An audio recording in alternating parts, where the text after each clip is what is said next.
Revile today മീഡിയയിലേക്ക് എല്ലാവരെയും സ്വാഗതം ചെയ്യുന്നു. പറയപ്പെടുന്ന ദൈവവചനം ഡെയിലി ബ്രെഡായി അത് നൽകപ്പെടുമ്പോൾ ചില മിനിറ്റുകളേ ഉള്ളൂ, ജീവിതത്തെ അത് മാറ്റിമറിക്കും. എൻ്റെ ജീവിതത്തെ മാറ്റിമറിച്ച് എന്ന് പറഞ്ഞാൽ ഒരു വലിയ സമാധാനവും വിടുതലും എൻ്റെ ജീവിതത്തിൽ തന്ന അതേ വചനമാണ് ഞാൻ ഇവിടെ ഷെയർ ചെയ്യുന്നത്. എൻ്റെ അനുഭവങ്ങളിലൂടെ മാത്രമാണ്, അല്ല ഒരാളുടെ അനുഭവമല്ല ഞാൻ ഷെയർ ചെയ്യുന്നത്. രണ്ട് തരം സന്തോഷമുണ്ട്. ഒന്ന് പ്ലഷറാണ്. പ്ലഷർ എന്ന് പറയുമ്പോൾ എന്തെങ്കിലും കാര്യങ്ങൾ നാം ചെയ്യുമ്പോൾ നമുക്ക് ലഭിക്കുന്ന ഒരു സന്തോഷം. എന്നാൽ നാം ഒന്നും ചെയ്യാതെ യേശുവിൽ വിശ്വസിക്കുമ്പോൾ അപ്പോൾ നമ്മുടെ ഉള്ളിൽ തരുന്നൊരു സന്തോഷമുണ്ട്, ജോയ് എന്ന് പറയും.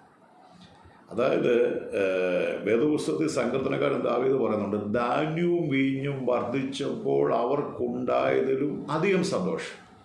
അപ്പം നന്മകൾ വെളിപ്പെടുമ്പോൾ, ഒരു പുതിയ കാർ മേടിക്കുമ്പോഴേ, ഒരു വീട് വെക്കുമ്പോഴേ, കുഞ്ഞുങ്ങളുടെ വിവാഹം നടക്കുമ്പോഴേ, തലമുറ ലഭിക്കുമ്പോഴേ, ഭൂമിയിൽ അതൊരു സന്തോഷം.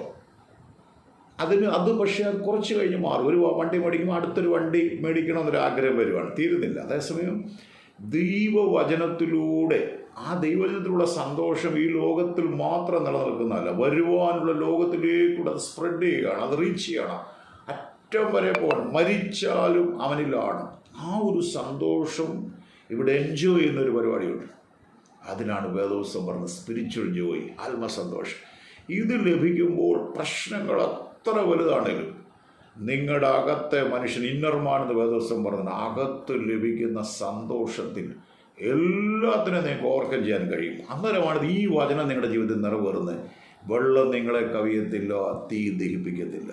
അതുകൊണ്ട് ഏതെങ്കിലും സാഹചര്യങ്ങളിലൂടെ ഇന്ന് കടന്നു പോകുന്നവർ മദ്യം തരുന്ന സമാധാനമുണ്ട്. ഞാൻ പറയട്ടെ, മദ്യം, ഞാനും കർത്താവിനെ അറിയാത്ത കാലങ്ങളിൽ അതിലൂടെ കടന്നുപോയ മനുഷ്യനാണ്. ലോകം തരുന്ന സന്തോഷങ്ങളുണ്ട്, ക്ഷണികമാണ്, വീണ്ടും അത് വേണം. അതിൻ്റെ ഹാങ് ഓവർ വിടുമ്പോൾ വീണ്ടും വേണം.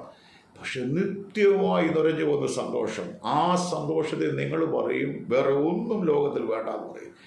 അത് യേശുവേ നീ എൻ്റെ കർത്താവെന്ന് പറയും. ആ പാപം നാം കൈകാര്യം ചെയ്യുമ്പോൾ ആ ലഭിക്കുന്നത് അത് വാക്കുകളല്ല, ഈ പറഞ്ഞതൊന്നും പുറമേ കാണുന്നത് ലഭിക്കുന്നതല്ല, അകമേ ലഭിക്കുന്ന. അതുകൊണ്ട് ഏതെങ്കിലും വിഷയത്തിൽ ഒരു പക്ഷേ ഈ വീഡിയോ കഴിഞ്ഞ് കേട്ടുകൊണ്ടിരിക്കുമ്പോൾ രാത്രിയിലേക്ക് ഉറങ്ങുന്നതിന് മുമ്പുള്ള ടൈമായിരിക്കാം, അല്ലെ പ്രഭാതത്തിലായിരിക്കാം നിങ്ങൾ കാണുന്നത്. പക്ഷേ നിങ്ങൾ ശ്രദ്ധിച്ചു, നിങ്ങളുടെ ജീവിതത്തെ മാറ്റിമറിക്കും. ആ പ്രശ്നം നിങ്ങളെ കവിയത്തില്ല. ഒരു സമാധാനം, ഞാൻ ഇങ്ങനെ ചിന്തിക്കണം, എന്നെ കാണുന്ന ചില വ്യക്തികൾ തകർന്നായിരിക്കും, യാദൃച്ഛ്യമായിട്ടായിരിക്കും. ഒരു സമാധാനം നിങ്ങൾ ഇങ്ങനെ വേണമെങ്കിൽ പറയാം, സകല ബുദ്ധിയും കവിയുന്ന ഒരു സമാധാനം. Surpasses in all understanding will guard in Christ Jesus your mind and soul. ആ ഒരു സമാധാനം കൊണ്ട് ദൈവം നിറയ്ക്കട്ടെ. മറന്നുപോകില്ലേ, ക്ഷണികമായ, മോശം പറയുന്നത് പാപത്തിൻ്റെ താൽക്കാലിക ഭോഗത്തേക്കാൾ ക്ഷണികമായ സന്തോഷം കൊണ്ട് നിത്യമായ സന്തോഷമാണ് അത് ലഭിക്കുന്നത്. അത് ഉള്ളിൽ നിന്ന് നുരഞ്ഞു പോകുന്നൊരു സന്തോഷമാണ്. ദൈവം നിങ്ങളെ അതിന് സഹായിക്കട്ടെ.